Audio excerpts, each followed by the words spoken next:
Usually someone says something funny, and then I go, we're going to start Trek, but it doesn't always happen. I'll just pretend I said something hilarious. Okay.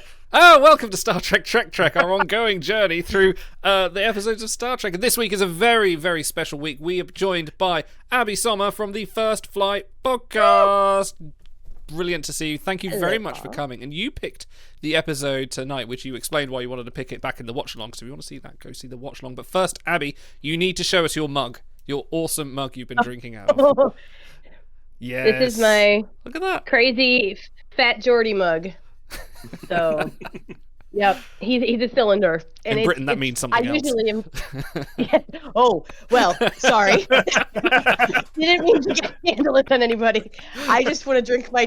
Oh, that sounds terrible. Drink my chai out of Geordie's head. Like, oh, this is not getting better. Let's just move on. Anyway, welcome to the podcast. If Crusher can slurp on Marcus' brain, then it's fine. Exactly, yes. Some cellular peptide mint chai, fine. There we go. I was going to say, as long as there's some mint in there. Yeah. Anyway, welcome. You've picked us Enterprise's own Stigma, the season 2, episode 14, for us to watch. We just finished watching it, and actually a lot deeper episode than I remember it being. Since you're on a guest, do you want to go first? What are your thoughts on this episode? I adore this episode. I think this episode shows a lot of growth between our characters. It shows a lot of growth between the human and the Vulcan relationship. It shows a lesson that, I mean, they kind of spell it out. They bonk on the head a little bit in there. Like, you cannot call yourselves open-minded and want to explore if you don't accept people or other cultures that are different than your own.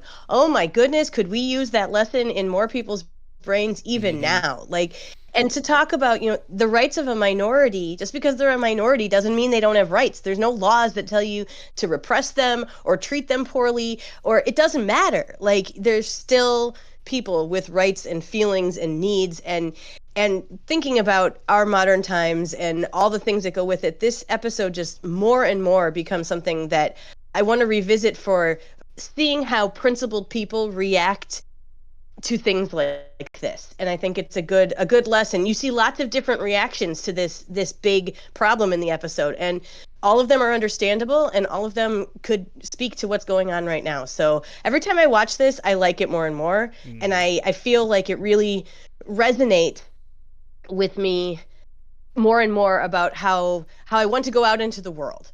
So it's a good one, to rewatch, and it's just full of Vulcan aesthetic. Like I said before, just I love all that. All the Vulcan-y stuff in here just makes me happy. So even when they're jerks, it's beautiful. So they can be beautiful jerks.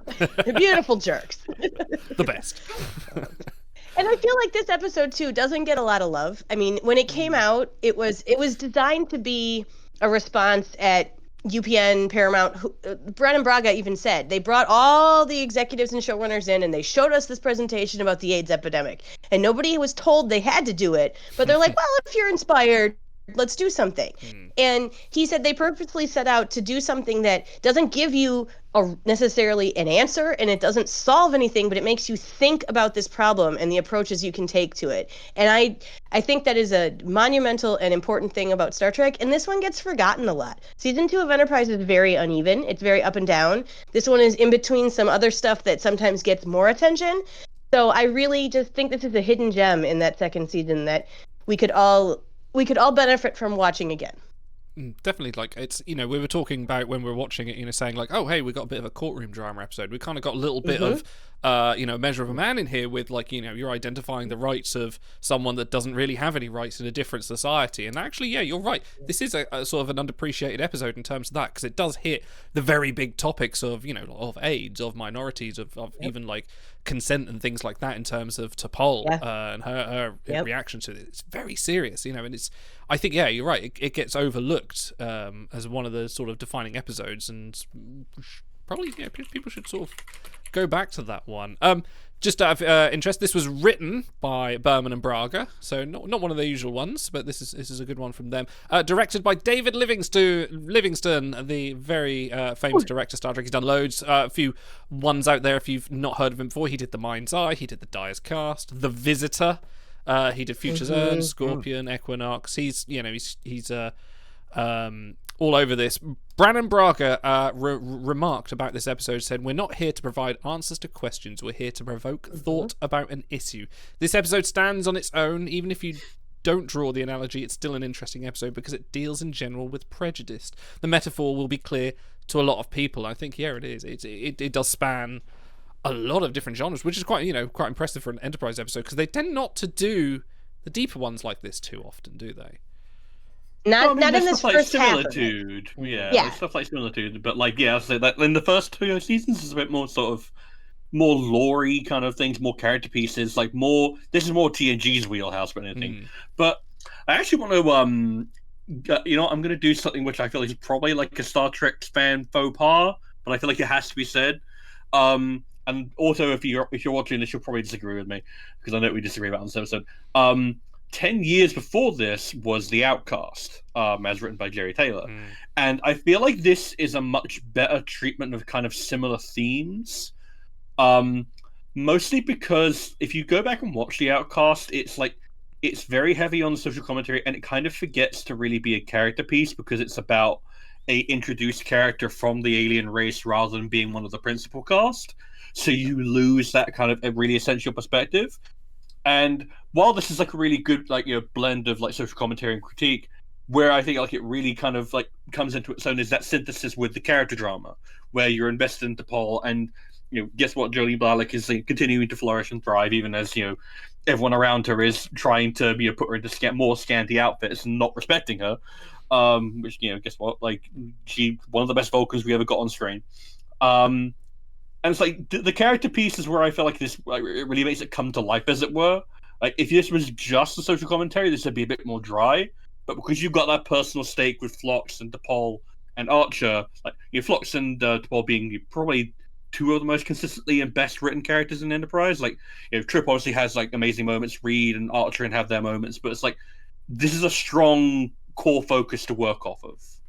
Well, and I think the thing that you get by making it a main character is that you buy yourself more airtime to actually get into the nitty-gritty of the thing, instead of having to spend time establishing a character, establishing a world, establishing a society, and then figuring out why that doesn't fit. You get to skip all of that and just go straight to the dilemma itself. So yeah, I think that is a much stronger way to do it, apart from just having built-in sympathy and empathy for a character that you already know. So, yeah. I think, going back to The Outcast for a second, you're right. This is better, but this is 10 years of social progress in the bigger world, too. So I think both of them can be lauded for what they did, for what they tried to do and didn't quite get to, and looking at it now. Well, you have to look back, like we look back at TOS and say, well, that was amazing for the time.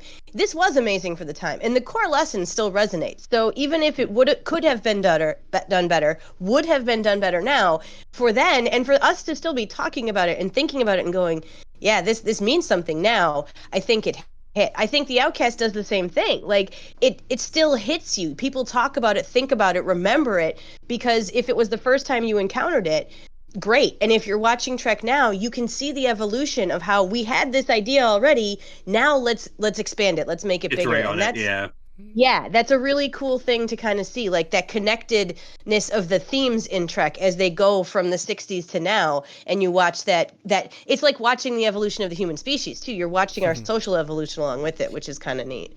And this episode too, you were talking about it being a main character and Phlox and T'Pol being dynamic. This always makes me think, and I like Trip, and I like what comes with Trip after this, but I've always thought to myself, what kind of show would Enterprise have been if the main three had been Archer, T'Pol, and Phlox?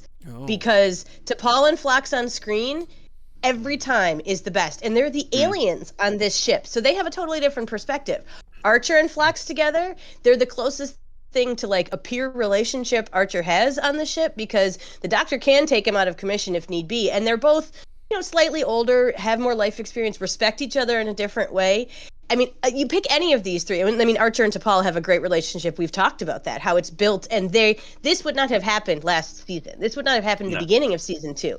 So to see all those, and to see the three of them, especially in that sickbay scene where she comes in and she goes, "You are not right. That is not correct," and she just tells them, like, I'm not doing this. I'm not condemning a whole bunch of people because something bad happened to me. I'm not perpetuating this. And that crackles the three of them together. So I always wish we had more scenes with them doing things like that, because it's such powerful moments. I mean, I can understand not wanting to put the captain, the Vulcan, and the doctor as the three it was already being characters. accused of But at the same time, I mean, I like the idea because, I mean, the Archer is Starfleet, the infant Starfleet, and then T'Pol is coming from the Vulcan High Command, and then the Doctor is a civilian. So I mean, those are three wildly different viewpoints to bring together. So I would like to have seen more of that happen, because, like you say, every time they have a reason to get together, it crackles. It's fantastic stuff. I mean, one of my favorite Enterprise episodes is in season 3. I think was it Twilight? The one with the neuroparasites and like that whole thing. Yeah, like that's an amazing episode because it focuses in on those three. Like, Reed and Trip are there obviously, but they are very much like sidelined in favor of that core dynamic. And Twilight. I'm really looking forward to getting to that one when we get around to it. But that's a kind of unappreciated aspect of Enterprise, is it does pull on these little threads they set up in episodes previous. Like, we did a duology recently. We did the Andorian incident into Shadows of B'Jem, and like previous Star Trek, it's not serialized. So it was good fun actually.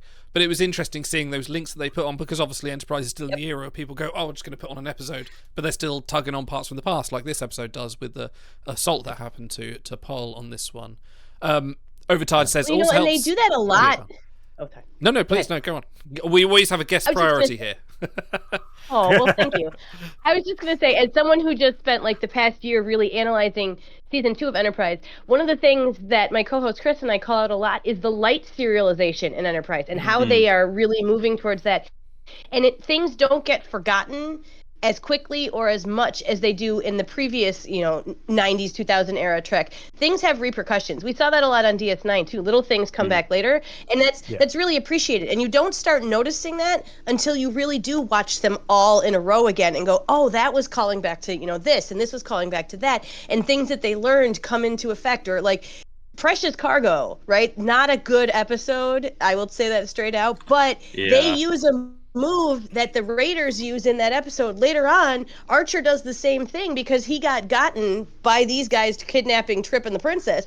So that comes back. I mean, it's just 1,000 little things like that, which lead to the 3rd and 4th season, which you have a serialized season, and then you have the kind of mini arcs in 4. So it's been doing this the whole time. It's nice when you get to see it like this, though, and go, yes, they really are picking it up. It was a strength of Enterprise, kind of the transition from all standalone to completely serialized. Definitely. Overtide said it also helps that this was a disease allegory as well, because in The Offspring it was a fight for Whoopi to say, to describe the relationship between two people instead of a man and a woman. So they had to, more, and he's saying there's more hoops to jump through in the TNG era because obviously, there's less influence on, on homosexual relationships and things like that. And obviously the AIDS was a little bit more of a scapegoated issue back then. I think by the 2000s we're a little bit more on board, but still having to fight those, still having to fight them today. There are still people that that will get on Twitter and talk about how a hurricane is justified. So we're not any further along, it seems like, in certain segments of the pay your teachers. That's what I'll say. Yeah, true. Yeah. Yes, that was education is important. Well, this leads to the other part of the episode as well, because the A plot being the very serious T'Pol's side. What about the B plot with Phlox, Feasel, and Trip Tucker, and with Feasel coming? And I said during the as we were watching along that the actress that played Feasel absolutely knew the assignment. She knew what she was doing going in. It's like, you just have to act like you're incredibly attracted to Connor Trenier, and she's like, haha, why act? Oh darn. Bummer assignment. Yes. But we were just saying too, this is another stigma, right? Getting together sexually with somebody who is married is a huge stigma for humans. And I love that Phlox is just like, whatever, human morality, have at it, go have fun. But another stigma. And that's while it feels like it sometimes could be jarring to go from the serious to the not, the fact that we have those two different things and people are coming at them from different ways to try to massage it in a way that will make this stigma be okay is a really nice pairing in this one.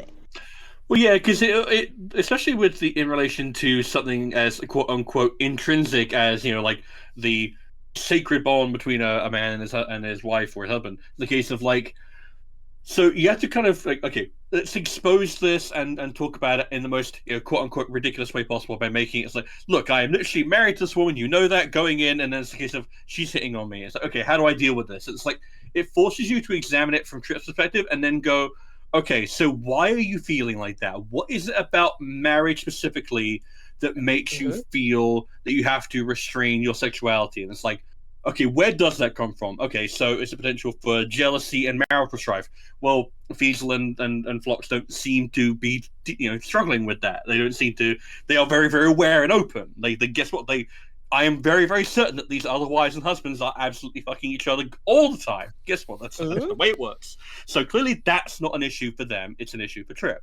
And it's like, okay, so is it infidelity? Is it the antiquated belief that a wife or a husband is the property of the other partner? It's like, oh, I mean, it's like, well, that's clearly like an outmoded, like even even in 2002, that would be considered an outmoded way of viewing a marriage. It should be a open partnership, and then it's a case of, okay, so examine it in terms of base terms, like this is a relationship. Are you interested in pursuing it? This is something that would be pleasurable for everyone involved. And then you have to ask yourself, okay, so why are you not interested? Is it because you're actually not interested in the relationship? In which case, guess what? I feel like Fiesel would back off in that instance. But instead, it's Trip being constrained by human morality, and especially because he mentions, I was raised not to go fooling around with another man's wife, and it's a case of, even in Earth cultures, that's a different matter of where you were raised. I feel like you'd have a different relationship with that stigma. So here's the thing about it, though. I wish that it wasn't basically done as comic relief. Like it's not interrogated in any kind of meaningful way. Like you say, it's like it's explained with a single line from Trip saying, it's like, well, this is how I was raised, and then they leave it, and then it's like, oh, humans, yuck, yuck, yuck. And the thing about it is, and we all agreed to this, having not seen this episode but maybe once or twice, and it'd been a long time, this is the part that you remember. You remember the interaction between Trip and Fiesel. You don't remember the heavier stuff. So, I mean, I think it's well done and it thematically fits, but at the same time, I think it kind of overpowers. Yeah. To where I wish that these had been separated out, because I think that B plot was strong enough to make an A plot in another episode if they had chosen to go that direction. So I love it. It's really fun to watch Trip squirm and to see how wildly different Denobulin it's nicely transgressive, yeah, and it's not treated as anything other than, well, this is just how we are. It's fine, and the episode wants you to understand that it's fine, which is good. It leads you there if you're not there yourself. That's the saving grace, because we had our quite deep conversation on Unexpected, which was kind of turned a few heads of ours, went, oh yeah, wow, this is a massive consent issue. And I think if I had a penny for every time Trip Tucker was sent to an alien race and unexpectedly hit on inappropriately, then yeah, I'd have 2 cents. But but yeah, it comes off a little bit more respectful, and like it's jokey without pushing it too far, and yeah, a little bit of culture. But like I think it was you, Big, that said during the episode, you said, I bet they had a bet on whether they could get him to fall in line at the end of there. So like it could all be played off as like, can you seduce him? Yeah, I can't really. No, go on. And I can understand wanting to inject levity into an episode that's otherwise really heavy. Because it would be a drag otherwise. Yeah. Well, this could have been a good 2-parter. And I mean, we say that for so many episodes that we like. But think about if they had given it more time and like let that subplot with Fiesel and Trip, you saw a few more interactions, or there was a few more conversations. He went to Travis as well, or he went to Archer, and well, Archer's kind of busy, but they had fleshed it out a little more, shown it a little bit more, and they could have stopped the whole T'Pol subplot like right before the hearing, and then the second half could be more of Trip exploring, like, why does he think this, why does he feel this, and then the whole like courtroom part of it that could have really expanded this into something that people would remember both parts more. But That's why I bring this one up all the time, though, because it is like people think, oh, look, and she put her foot on his leg, and it was so awkward. But the rest of it is something to really chew on for a while. I think that might be the thing that really is missing is the third opinion. It's like we have Trip's opinion, and then we have the Denobulan's opinion. Trip voicing that at someone else. That with Reed does it a little bit, but he's not really helpful. But Reed's the wrong person to talk to about that. Yeah. I wish they had switched Malcolm and Travis. First of all, it would have been nice to not see Travis be the one to get injured. But let's throw Reed in the one who was playing with the Fargans and the melons, and he has the little but then have Travis be the one at the gym. We know he goes, right? So this would not be a surprise. And he, as a boomer who grew up in space, meeting lots of different races and doing all this, would have had a really interesting perspective. He does. To throw with Trip and be like, hey, so let me tell you about some of this. And I think that could have been a good character moment for both of them. Yeah. And it would have given a little bit more of that, of background to that plot, a little bit, that third perspective you were just saying. Yeah. Overtime mentions, Feasel and Phlox are being kind of not very respectful of Trip's feelings, and it would all come off very differently if Trip was a woman and Beale was a man, which is fair. That's true. I think that the way to develop this and kind of remove that would be to give it, say, another 5 minutes, and you escalate it to the point where you have the conversation with Phlox. He makes it clear to Trip that he's not going to have an issue with it, and then you have Trip kind of pursue it and go, okay, can I work my way up to this? And maybe he's right outside Feasel's door and he's thinking about it. And then in the end, he's overcome by just the heebie-jeebies. He just can't, even though all the lights are green, he's interested, she's interested, Phlox is fine with it.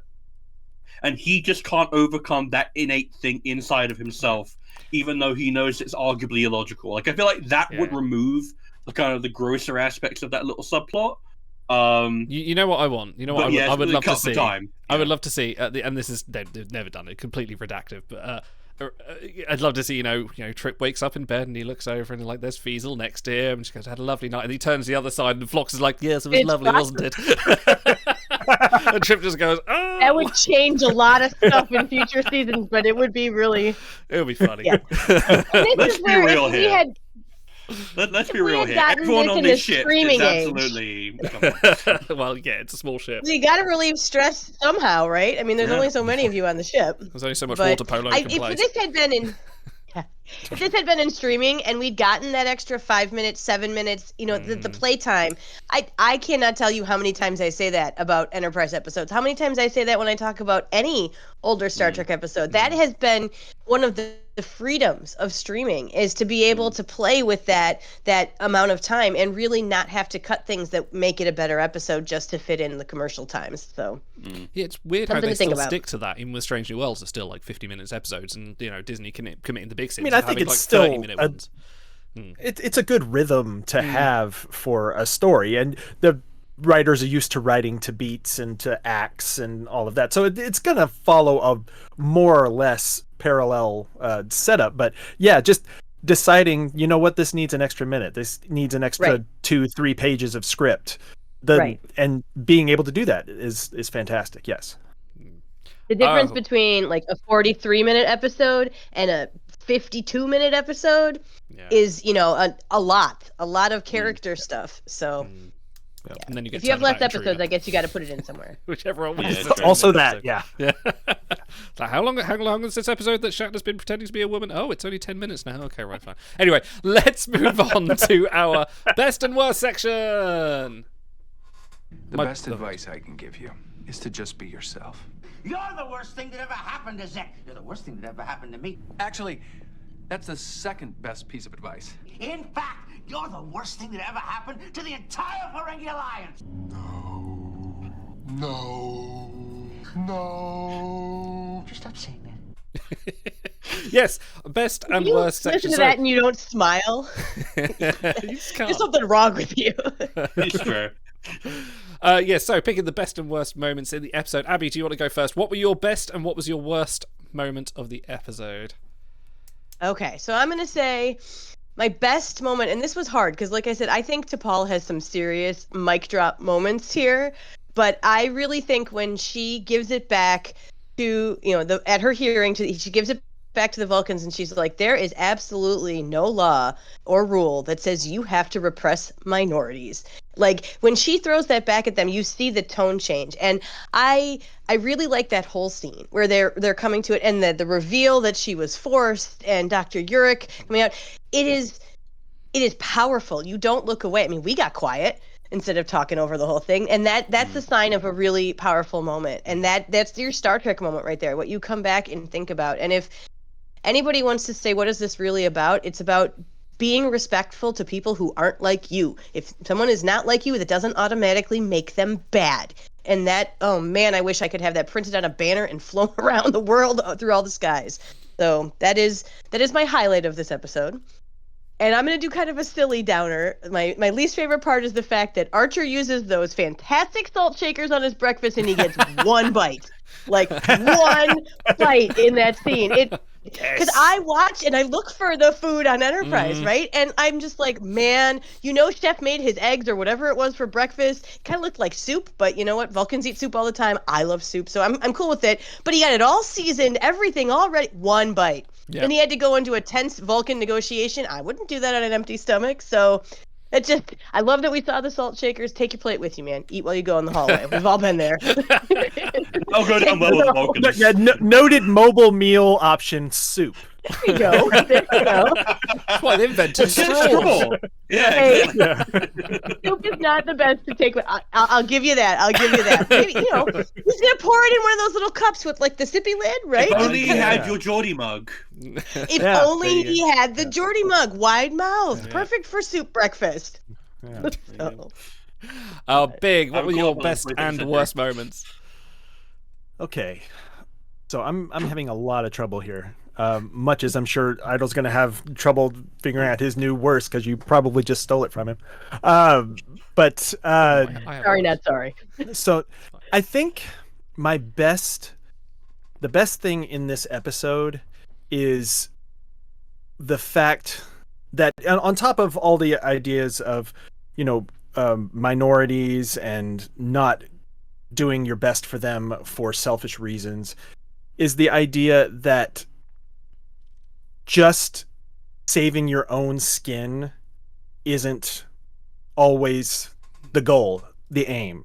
Because T'Pol is given numerous opportunities to give the full story as to how she got Panar syndrome, and she never takes it because she doesn't want that to be the reason that she is freed from this, because then she's no better than the people that are doing the oppressing. And that matters, and it should matter. And that's something that can get shoved aside a lot. So I really appreciate that being a central theme to this episode. Yeah. The worst.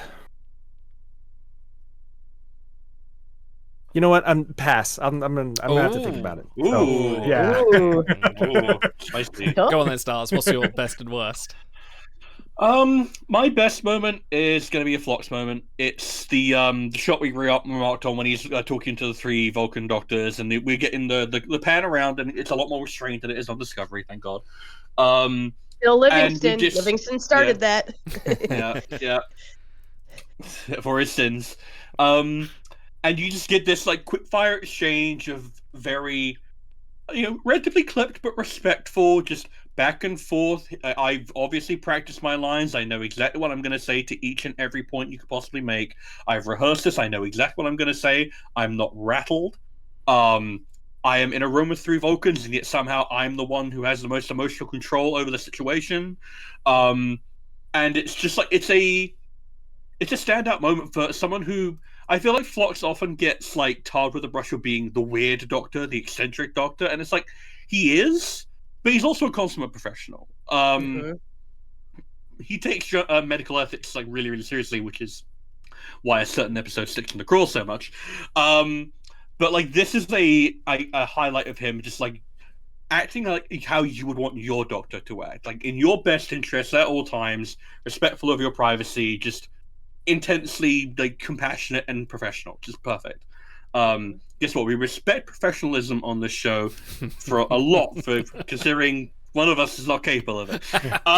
We're very envious of professionalism on this show. This is true. My worst moment. I'm actually gonna. This is a bit of a double-edged sword, because while I really appreciate one of the rare instances of, like, noughties era or 90s era Trek tackling the idea of unconventional, like, quote unquote unconventional sexuality, and portraying it relatively respectfully, there is still a little bit of a titter tee-hee, isn't it so weird kind of thing to it. And it's like, I can't really expect too much. I can't expect more of it, because for the time, that's about what it would be. And like I said, there's still a degree of transgression there that is considered acceptable. But it's just a case of, like, as someone who is part of the LGBT community, it does stick in the craw a little bit to see it handled with a little bit of a, oh, isn't that such a weird behavior? Isn't it good only aliens do that? There's a little bit of that going on. And I don't feel like it's intentional. I feel like it's just a case of, like, Berman and Braga are just so in their own heads they can't quite see that perspective, maybe.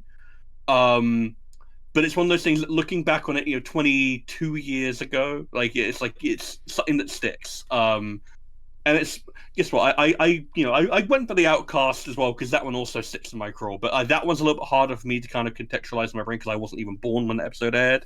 So, like, maybe that's why I've come down on it so harshly. Yeah, no, sorry, I promised we wouldn't make you feel old, but yeah, we spoke about this. Happens all the time these days. Yeah, no big deal. But it's one of those. It's one of those things where it's like you. It's hard to put yourself on the mindset, especially of, like, of time periods you did not live in, even when you were young. It's like, I remember 2002 kind of decently, so I can put myself in that perspective. So I look at this and I go, it's a bit disappointing. Yeah, the first year of college. We were younger. I was done with sorry, college. Man. I was still reading, like, comic books from the corner agent and going, Dad, buy me the fire engine. So sorry.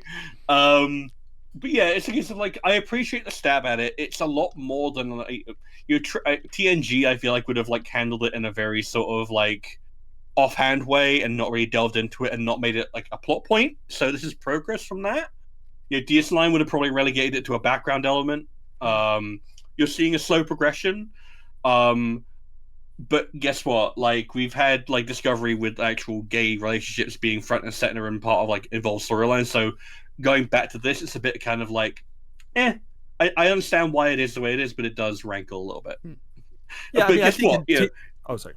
So good. No, I was going to say that, like, for considering, like, how good the rest of the episode is, it says a lot about the caliber of the episode that the worst I can say is it's a little bit disappointing that this was made in 2002. It's like I can't really begrudge it that. Stars Notes could have been gayer.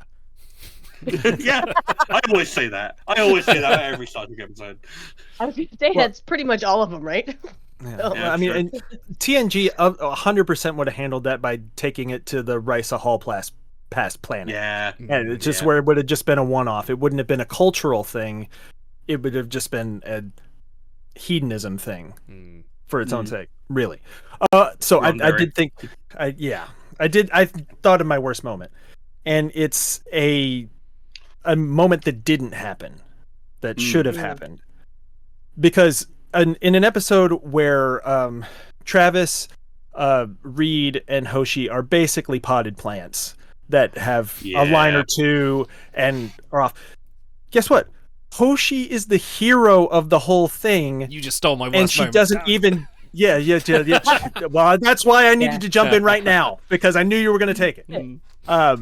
But yeah, she doesn't even get to be her own hero. She doesn't get to say it herself. She doesn't. It's like, that's you could have given that to her and given her something to do just that easily, and they just decided not to do it. I mean, you want to talk about adding an extra minute or two to the episode? That would have been the best minute or two to add to the entire episode. So that's my worst moment. Would have been even better if she discovered it and yelled something out in Denobulan, like she was talking to Fiesel, like, I don't know what Hooray and Denobulan is, but she'd be like, Pumpkin or whatever. And... or even if you involve Fiesel in that like side plot, so that it doesn't feel like she's purely an accessory to Phlox and the trip. Like, that could be a nice way to integrate that.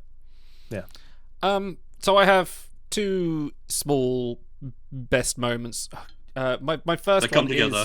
is yes. The first one is the CG in the early episode. Like this is essentially it's just another episode of Enterprise. Yet they CG'd a whole interior auditorium area. I mean, okay, not the best models in the world. It doesn't pass scrutiny. Yeah, if you look it's at it Diablo 1. Yeah, era it's graphic, okay. it's- But for a first pass, I was a bit like, oh hey, they commissioned a whole. No, this effects budget back then was huge. Like you don't just make a whole new shot of something like that. You have plenty of passes of Enterprise, doing its thing. That's fairly easy to do. But recreating an entire new area, because I don't think they reuse that shot anywhere in Enterprise. Abby, you'd know you're the No, the they'd be expert. pretty But yeah, I hard don't think to, they do. yeah. Well, and Very actually, specific. they took the shot with the two Vulcans about to walk into the room, and if you watch the positioning is very similar, and that's pretty seamless. Not a bad blend for 2002. That's not bad at all. Yeah. In like the first generation of HD television, also. Exactly. Yep. Yeah. So. My other best moment is the one that Abby pointed out as well. Is just Archer's just absolute brutality when he walks into the like. Perhaps I can help you. Perhaps you can't. Can't. Yeah. The way he says it has lived rent free in my brain for decades.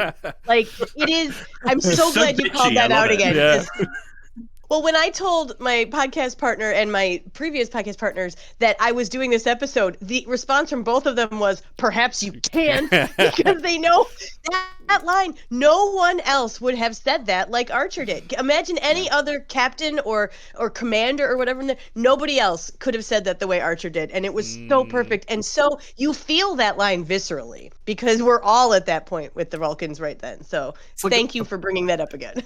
About the only character I think might have been able to do that is Worf, but he wouldn't have meant it the same way. Yeah. Like it would have been Exactly. Well, yeah, because it wouldn't have had the same bite because it's like your captain Yeah. versus officer. Yeah. Perhaps you can't. Yeah. definitely got the It same would have energy worked of for more too. Yeah. It's got the same energy of someone walking into a restaurant, being attended by the maitre d', and sort of saying, like, "Can I get you a table?" Perhaps you can't. No, and then, walking into the restaurant and confronting someone at a table. It's got that same energy. It's a great line.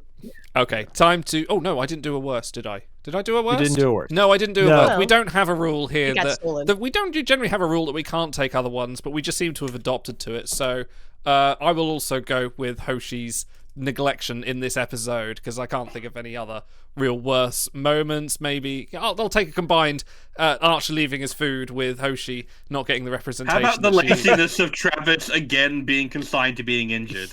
So I Yeah. feel like this must happen to him like 15 times over the course of the We entire can't. season. Berman and Braga series. can't wrap auxiliary cast into their plots very well. They're just like, we need to give them a scene. Okay, there's one for Hoshi, there's one for Reed, and there's one for May. Right, Contractually they're there. obligated, They're in the yeah. story. And then the actors are getting paid. O'Brien hurt his elbow canoeing. again. Yeah. Well, Travis is the O'Brien of Enterprise. He's always fake dead, kidnapped, hurt, sidelined, Yeah. allergic reaction, Brian without farting any of the melon. focus or dramatic, like fucking pathos. But I have to say that having watched the first two seasons really closely, there's a lot of times you see Travis in the background doing something flippin' awesome that nobody calls out. It's like, oh, they brought him down because he's the pilot, but oh, by the way, he also helped take out all those people who were trying to capture us. Like, good job, Travis.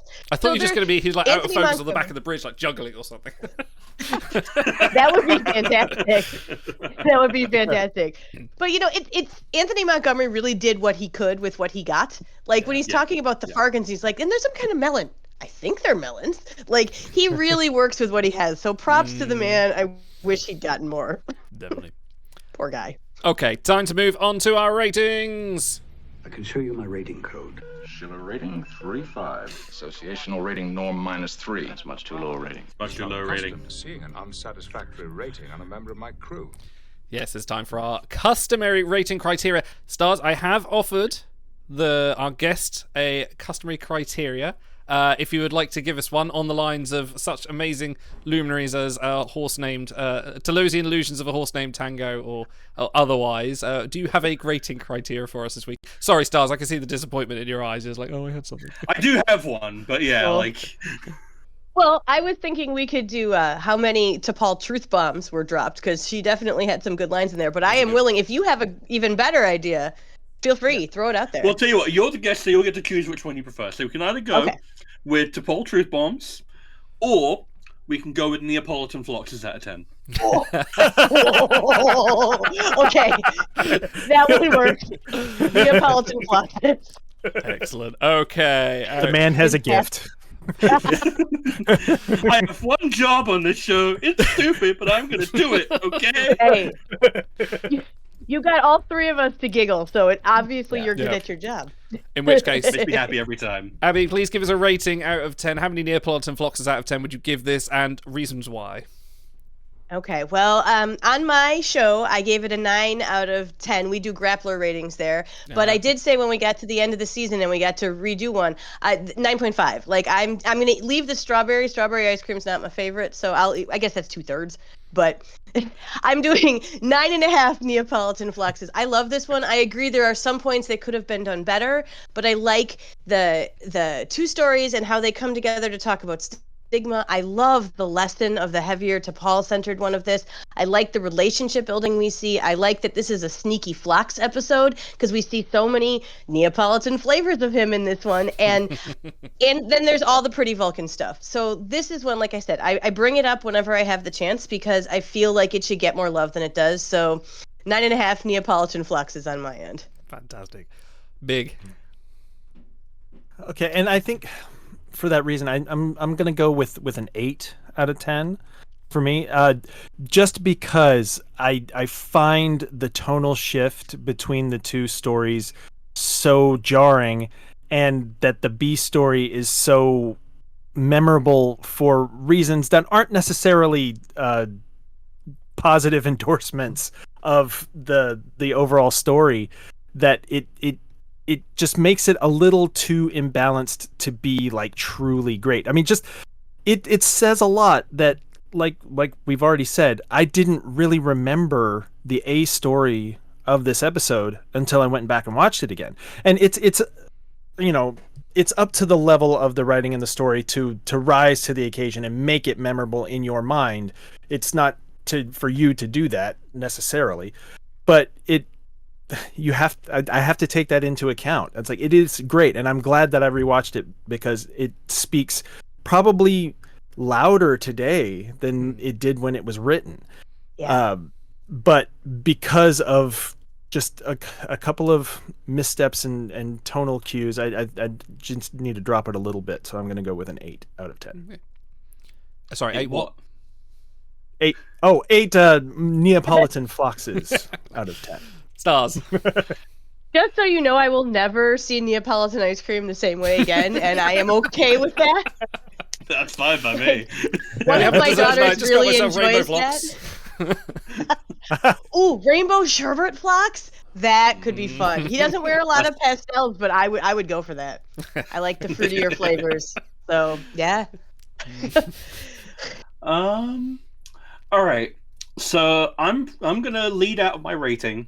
I would have to give this 8.9 Neapolitan Phloxes out of 10. You left one bite of ice cream? I have one little bite of ice cream, and it's like it's the one that's flavored, like everyone else that isn't Archer, Phlox, and T'Pol, and to a degree Trip, because they are not handled with like. It's one of those things where in TNG everyone is main cast, right? Like there is obviously a secondary cast of like in TNG there's O'Brien and there's like Keiko and Guinan in the secondary. Yeah, exactly. Like they are not main cast, but you recognize when you see them. They have story arcs. They have their own stories, right? And on Enterprise there is the main cast, and then there is a secondary cast, and then I feel like there's a third echelon that like Travis belongs on to, which is this guy's allowed on set, I guess. And it's just like it's so disrespectful to a performer who I know can do better with the material if he's just given the chance. Like, he could do better with this. Like you say, like we could easily have leveraged his actual boomer background, which almost never gets brought up with unless he's like going to have a fight with his brothers and father or whatever. Like that entire episode, I don't like. It's just so.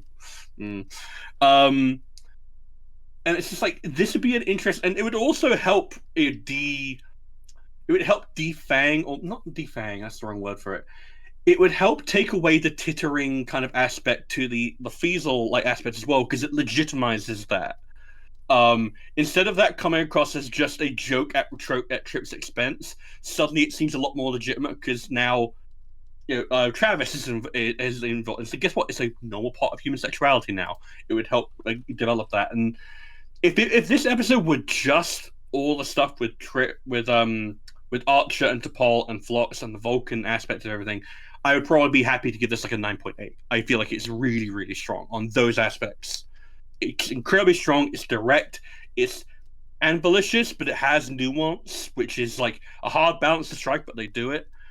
But it's the stuff around it that doesn't quite hit right. And I feel like, another 5 minutes, a few more passes in the writing thing, a bit more stuff for them to do, and I would be happy to get this higher rate. But 8.9, that's pretty high for Enterprise, honestly. Like, I like Enterprise a lot, especially in later seasons, but 8.9 is good for season 2. And you know what? This was such a sort of a sleeper hit, I think. And I think you're right. This is an episode that has not been appreciated for its time.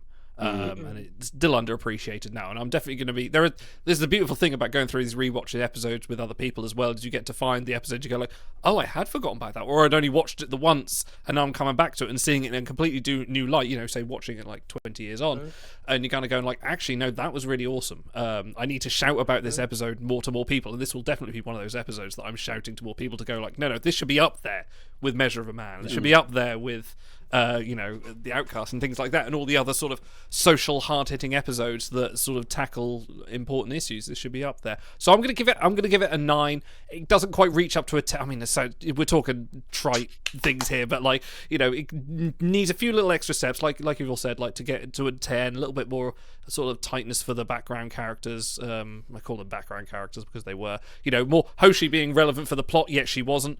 She couldn't do that on screen. Archer's just Archer. I think this was the best version of Archer we've got in a while. The best version of T'Pol, Jolene Balog's acting, and this was, like we've remarked before, stunning for Vulcan acting. We got great Phlox moments. We got, for all the awkwardness, we had great Tucker doing what he could while being pressured into a polyamorous relationship. It's a stunning episode. I really do. I do think this definitely should be up there with one of the best. But that brings it's one of my favorites of season 2. Perhaps my very favorite of season 2. Like, it really is good. And for all the crap that season 2 gets, there's gems like this in there. There are really season 2 has like Carbon Creek and episodes. Minefield in there, so like I never like there's absolutely Minefield's really, really good. Really good at that one. Yeah, the spooky Romulans. There's a lot of really good ones in there. And you know what? Don't sleep on Marauders. In season 2, Marauders, it feels like an old Western. Oh, is that the Klingon episode? That's the one where the budget Klingons, they have literal like tie-dyed fur on their outfit. But when you think of these as like the Klingons who don't make it to the high command and they're not really in the military, they're just coming and bossing people around. That there's so much character development, and you want some good Hoshi and Travis moments. That's some good season 2 early Hoshi Travis moments. That episode was pretty forgettable for me until I did my rewatch with the pod, and now it's up there. So put that one on your list of it got better over time, and it gets better the more you think about it. It's a huge spot in Archer's leadership development, talking to another leader. It's very good. The kid is annoying, but if you ignore the bad kid actor, the rest of that an annoying child in Star Trek is really good. No. An annoying child in Star Trek who ends up with all of the blueprints of the Enterprise at the end, but we'll just forget about that part. His name, James Constitution. Yet. Well, and Trip gives it to him, so I like to think it's like, maybe back in Rascals where Picard asks for a picture of the Enterprise and it's like the outline from the kid's computer ship. So I'm hoping that's what Trip gave this kid. But yeah, this is season 2 of Enterprise is massively underrated in my opinion. There are some stinkers, but tell me a season of Star Trek, of old time Star Trek, classic Trek, that doesn't have some stinkers in it. So exactly. I will advocate for this season to the world, and this episode in particular. So, sorry, that was a big tangent. No, guess what? You're the guest. You're allowed to go on as many tangents as you like. You can take this control show of the is oops all tangents. That's the fun part, though, because obviously we are each other's people because we can do this. So this is the kind of conversation other people turn into our tangents. Yeah. It's a safe space. Yeah. What is it that Troy says to Picard? It's like, I'm giving a speech. You're the captain, sir. You're entitled. You're entitled to ramble on about something everybody Everybody knows. Where's the big speech pike? Yeah. This brings this episode to an 8.9 average between the lot of us, which sits in our current Oh, that reviews. means I was correct. You were correct. Justified. There you go. Oh no, I believe they call that based now, don't they? That's the thing. That's the term. That's what the kids. This is a based episode. The based, very based. Yeah. That sits at 0.1 point above the Elysian Kingdom, and a couple of points above Ad Astra Aspera, which kind of fits. Oh, we had a few flaws with That's that high episode. praise. But So this is it's our top 10. It's actually number 10 in our list so far. So it's in a top 10 wow. episode. We've done about 50. Well, this is number 54, I think. Trek number 54. nice. So yeah, I'll take it. We'll get through that. So good. Yeah, excellent recommendation, Abby. Thank you so much for joining us. You have been an absolute delight. You have been so good. It's been great to have you on. This has been delightful on my end too. I mean, I will always be happy to talk Trek, especially episodes like this where you're like, "What do you want to talk about?" I'm like, "I got it. Stigma, bring it on." Well, you're welcome back anytime. Absolutely. Oh, well, thank you. Where can people find you? What is the First Flight podcast? All right, so the First Flight podcast is a deep dive into Enterprise. It's been a foundational trek for me. It was starting its journey off when I was starting my journey into adulthood done with college, so it really resonated with me. My co-host Chris and I are going through every episode, deep diving, really looking at the details, the minutia, the food. I mean, Enterprise is famous for that. So we have done the first 2 seasons, and we are about a third of the way through season 3. And the next episode that is going to drop for us is going to be The Shipment. So a really good one coming up. And we just did the Hoshi episode Exile, which we found more good things in it than I expected. So if you want to find us, we are on all your usual podcast players that you find any of your audio on. We're on all the socials at First Flight Pod. What is that? Twitter, Facebook, Blue Sky, Instagram, Threads. I don't know.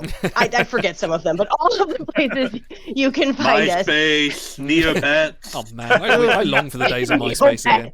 It was a simpler time. Yeah, come find us there.